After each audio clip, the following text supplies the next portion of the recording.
Un manque d'intensité plutôt criant pour cette équipe du Real Madrid face à Osasuna. Et bien sûr, une grosse preuve de nonchalance qui aura coûté très cher à cette équipe madrilène lors de cette 25e journée de la Liga. Mais malgré ça, il faut continuer d'avancer parce qu'il y a d'autres échéances qui arrivent dès mercredi prochain pour le barrage retour de la Champions League. Buenas a todos y a todas, j'espère que vous allez bien. C'est Baki Koune des Madrid. On se retrouve pour une nouvelle vidéo à propos du Real, comme d'habitude. Bien sûr, pour se projeter sur une prochaine échéance pour le Real Madrid, ce barrage retour de la Champions League face à Benfica. Mais on prendra le temps aussi de parler quelques secondes de la contre-performance du Real face à Osasuna lors de la 25e journée de la Liga. Le match qui avait lieu, bien sûr, ce samedi 21 février. Et par rapport à tout ça, Luis Chavales, on va faire un petit débrief et bien sûr se projeter sur la suite. Vamos! Eh bien, Luis Chavales, toujours un plaisir de vous retrouver, comme vous le savez. Comme on est dimanche, j'espère aussi que vous passez un très bon week-end et une bonne fin de week-end, tout simplement. Toujours assez difficile, puisque comme vous le savez, il y a eu cette contre-performance des joueurs du Real Madrid face à Osasuna lors de la 25e journée de la Liga. C'est dommage, puisqu'on avait laissé le Real Madrid sur 8 victoires consécutives en Liga. Il y avait forcément moyen, bien sûr, d'avoir cette 9e victoire consécutive et bien sûr de maintenir cette position de leader. Malheureusement, ça n'aura pas forcément été le cas pour cette équipe du Real Madrid qui aura fait preuve d'irrégularité, une preuve de suffisance.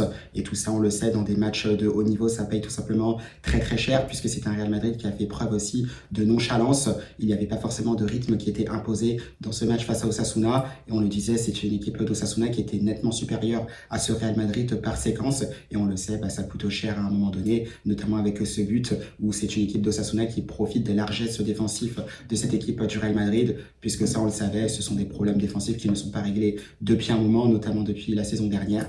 Et voilà, à un moment donné, tu payes cash. C'est aussi ça qui peut te faire perdre la Liga à la fin de la saison. Toujours est-il que, comme on le disait, voilà, il n'y avait que Vinicius Junior qui était réellement au niveau dans ce match-là. Bien sûr, Courtois sur certains moments, même s'il concède le penalty face à Boudimir. Mais voilà, à côté de ça, je pense que c'était une équipe du Real Madrid qui était beaucoup trop absente. Voilà, pas forcément de présence aussi dans la surface de réparation. On a vu un Vinicius Junior qui aura su mettre cette présence quand il le fallait, puisqu'on avait un Kylian Mbappé aussi qui dézonnait pas mal, qui n'était pas forcément présent là où il fallait être. On l'a vu parce qu'à un moment, Vinicius Junior lui suggère effectivement de rester présent dans cette surface de réparation comme il l'a tout simplement fait sur ce but-là. Mais voilà, ça, ce sont des choses qu'on répète aussi depuis un moment, ce manque de présence aussi dans cette surface de réparation, des joueurs qui jouent par intermittence. Un coup, on se repose sur Vinicius Junior, un coup, on se repose sur Mbappé. C'est vrai qu'on a besoin aussi de se reposer sur un collectif, et pour le moment, c'est toujours pas le cas avec cette équipe du Real Madrid. Maintenant, comme on le répète aussi depuis très longtemps maintenant, je ne vais pas m'épiloguer là-dessus, je ne vais pas forcément m'attarder sur ce sujet-là. Ce qu'on retient d'une façon générale, c'est que le Real Madrid a manqué d'intensité dans ce match-là, a fait preuve de nonchalance, pas assez efficace dans les deux surfaces, ce qui coûte bien sûr cette défaite et peut-être aussi cette perte du leadership en Liga. Ça d'ailleurs, Marca n'a pas manqué de le souligner pour cette équipe madrilène. On parle quand même à la page à la une en ce dimanche 22 février de frenazo. Donc là oui, un gros coup d'arrêt, un gros coup de frein pour cette équipe du Real Madrid. Parce que comme on le disait, les merengues étaient quand même sur 8 victoires consécutives en Liga. Et tout simplement, c'est dommage que ça s'arrête ainsi parce qu'il y avait largement moyen d'enchaîner une 9e victoire consécutive. Donc voilà, ça on l'a vu, il y avait des choix qui n'étaient pas forcément payants à un moment donné pour Arbeloa, qui aura peut-être aussi tardé à faire rentrer Gonzalo Garcia pour apporter plus de présence dans la surface de réparation. Mais après voilà, ce n'est pas forcément que de la faute du coach, je pense aussi que c'est les joueurs qui, encore une fois, manqué d'intensité, voilà, qui ont manqué justement de régularité, de rigueur, tout simplement dans leur match. Et comme on le disait, ça coûte cher. Et effectivement, quand tu choisis tes matchs, ça peut pas tout le temps aller dans ton sens. Là, c'était le cas. On a senti une équipe du Real Madrid pas dedans, voilà, qui jouait un peu, pas forcément à son niveau, qui faisait preuve, comme on disait, de nonchalance, qui se mettait aussi peut-être à ce niveau qu'avait l'équipe d'Osasuna. Et Osasuna voilà, a joué son jeu avec pas mal d'agressivité, de détermination. Ils ont su mettre cette équipe du Real Madrid en difficulté durant tout le match, nettement supérieure aussi par moment. Victoire méritée, bien sûr, pour l'équipe de Pampelune. Donc voilà, ça c'est dommage. Maintenant, les conséquences, on les connaît, c'est que tu perdras certainement le leadership, à voir ce que fera le Barça aussi face au Real Oviedo. Donc à côté de ça, évidemment, tu passes à autre chose. Voilà, il y a les prochaines échéances qui arrivent. C'est le match face à Benfica, barrage retour de la Champions League. On le sait, un but d'avance pour le Real Madrid grâce à ce but génial de Vinicius Junior. Même si voilà, ça aurait été une performance qui aurait été pas mal gâchée par les incidents qu'il y a eu, qu'on regrette tous bien évidemment. Bien sûr, on ne va pas forcément revenir là-dessus, même si c'est quelque chose de très important qui passe aussi nettement avant le football. Là, c'est vrai qu'on parle aussi du match. On le disait, c'est un Real Madrid qui devra faire extrêmement attention face à cette équipe de Benfica. qui comme lors du dernier match de phase de championnat, aura mis aussi cette équipe du Real Madrid en difficulté. Sur le match aller du barrage, alors peut-être un peu moins puisque c'est un Real Madrid qui faisait preuve de beaucoup plus de rigueur. Maintenant, il faudra se méfier parce que si c'est un Real Madrid qui joue un peu comme face à Osasuna, eh bien attention parce que Benfica, c'est une équipe aussi qui est nettement plus talentueuse que cette équipe d'Osasuna. On l'a vu notamment avec au milieu de terrain des joueurs comme Barreiro, il y a Rafa Silva, je crois. On peut avoir des Schlotterup, Pavlidis, je crois. Qu'est-ce qu'on a encore? Je crois que c'est Soudakov aussi qui n'est pas mal du tout. Donc voilà, il y a Ornes, je crois, qui est pas mal aussi au milieu de terrain. Donc voilà, il y a de la qualité dans cette équipe de Benfica qui est aussi plus forte qu'Osasuna, qui proposera beaucoup plus d'opposition à cette équipe du Real Madrid.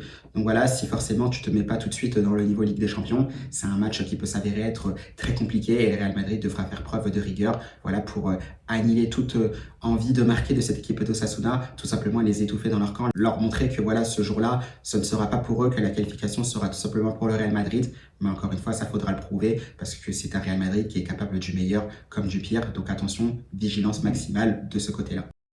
Donc bien sûr, avant ce match, on connaît les présentations, on sait qu'on va beaucoup se reposer sur une équipe qui est quasiment la même depuis un moment, à voir ce qu'il en sera aussi pour Antonio Rudiger. On sait que Dina Hysén aussi est blessé. On verra ce qu'il se passera du côté de la composition qui sera alignée par Álvaro Arbeloa. Bien sûr, tu peux retrouver du Trent Alexander-Arnold sur le côté droit, Carreras certainement à gauche. Tu peux repartir potentiellement sur le même milieu de terrain avec Kama, avec Federico Valverde, avec Tchouaméni, bien sûr Güler, certainement Mbappé et Vinicius Junior devant. Donc voilà, c'est une équipe du Real Madrid qui sera extrêmement attendue. On le disait, vigilance maximale. Il faudra bien sûr assurer ne pas faire de faux pas pour cette équipe du Real Madrid. Donc voilà déjà pour la présentation de ce match. On présente aussi cette équipe de Benfica qui a gagné bien sûr en Liga Portuguesa, donc 3-0. Je ne sais plus c'était contre quelle équipe. Voilà, ils vont certainement arriver en confiance. Ils vont essayer de donner tout ce qu'ils peuvent. Ils n'ont plus rien à perdre, donc on verra ce que ça donnera. Et on le sait, quand c'est une équipe face à toi qui n'a plus rien à perdre, voilà, elle peut être tout aussi imprévisible, tout aussi dangereuse pour toi. Donc attention pour le Real Madrid. Donc sinon, à côté de ça, c'est un Real Madrid qui continue de se préparer. On a vu que les joueurs s'étaient tout de suite mis à l'entraînement en ce dimanche 22 février. Alors bien sûr, plus les remplaçants et les joueurs qui ont très peu joué face à Osasuna. Pour les joueurs qui ont commencé ce match face à Osasuna, c'était un peu différent, où on était un peu plus sur de la récupération certainement. Je pense que tous les joueurs seront de retour à l'entraînement ce lundi pour continuer cette préparation pour ce barrage de retour de la Champions League. Maintenant, à voir ce qu'il se passera face à Benfica. On sait déjà que Dani Ceballos a l'air d'être forfait puisque le club avait communiqué que le joueur espagnol était blessé. Même si c'est vrai que c'est quelque chose qui touche un peu moins, puisqu'on a tendance aussi à répéter depuis un moment que Dani Ceballos n'a pas forcément le niveau pour jouer au Real Madrid. Donc ça, bien sûr, c'est autre chose, mais c'est toujours une perte d'un joueur et ça, c'est toujours quelque chose de compliqué à gérer. En contrepartie, tu commences aussi à récupérer Rodrigo Goes, qui s'est entraîné aussi avec le groupe, du moins les joueurs qui ont très peu joué ou pas joué face à Osasuna. Donc voilà, c'est un élément important aussi que tu peux récupérer en vue de la suite de cette saison, à voir bien sûr ce qu'il se passera.